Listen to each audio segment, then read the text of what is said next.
Oh, there you are, YouTube. Do. Subscribe if you're interested, but also no pressure.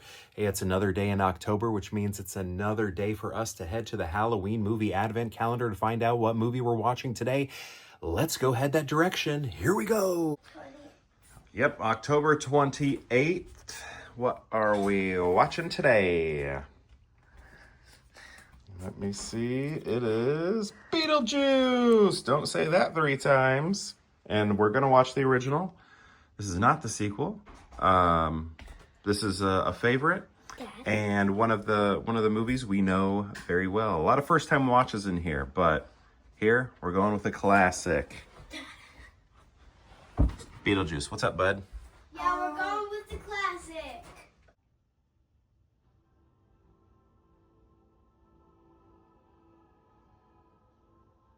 All right, Beetlejuice, classic. What more can you say?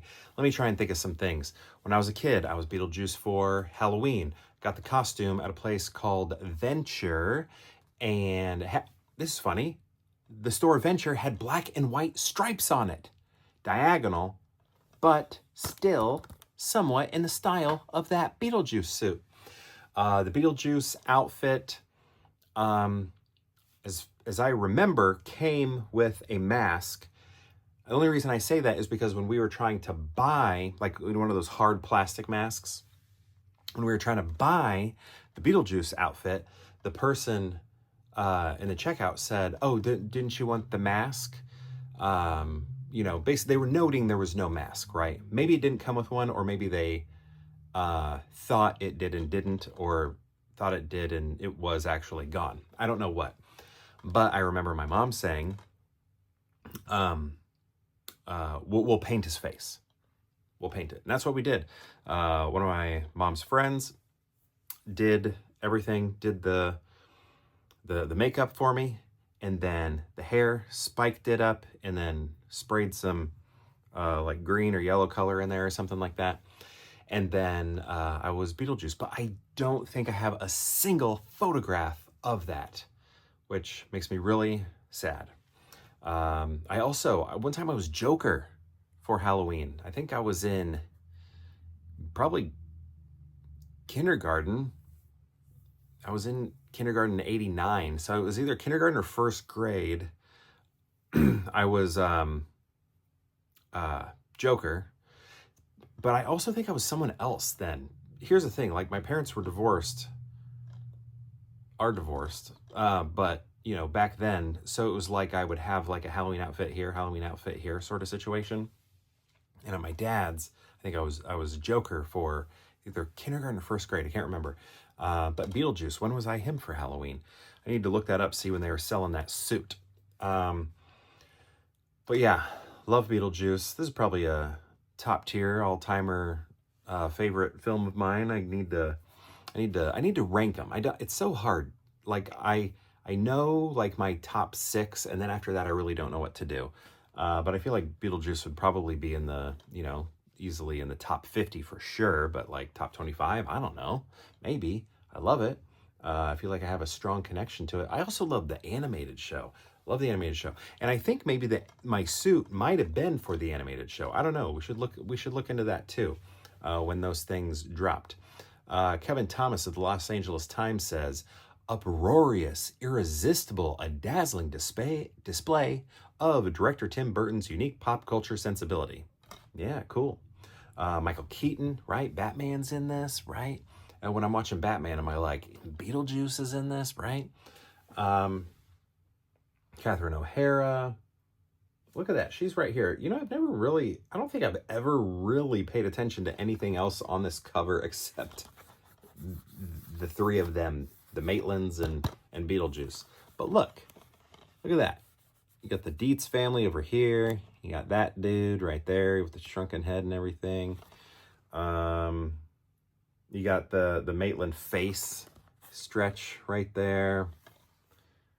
The dude that is bit by a shark right there. Died by a shark bite. Baseball, sorry. I'm a sports fan. The football players right there. And then I think this is the flat person that was run over. Yeah, run over right there. That's funny. I've never really looked at that ever. That is hilarious. What did you think of the sequel, Beetlejuice, Beetlejuice? I can't remember if I did a review on that or not. I did watch it.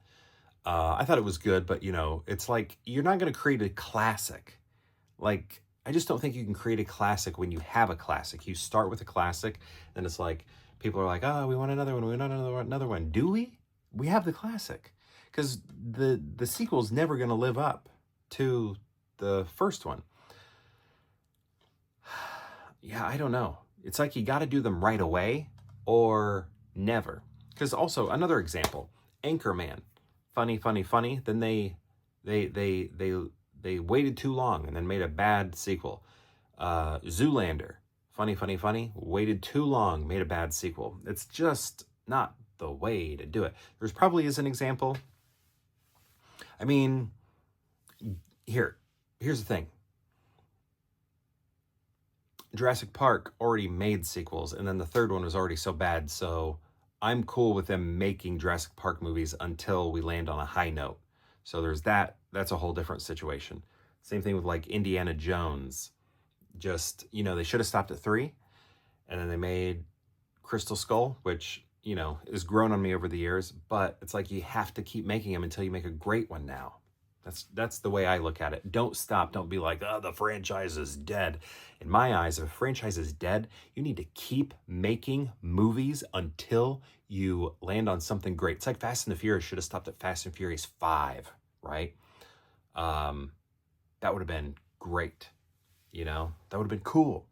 Or Paul Walker's last one, you know, that would have been a good stopping point. There are other films I'm trying to think of that are like that. Here, Poltergeist. How many of those did they make?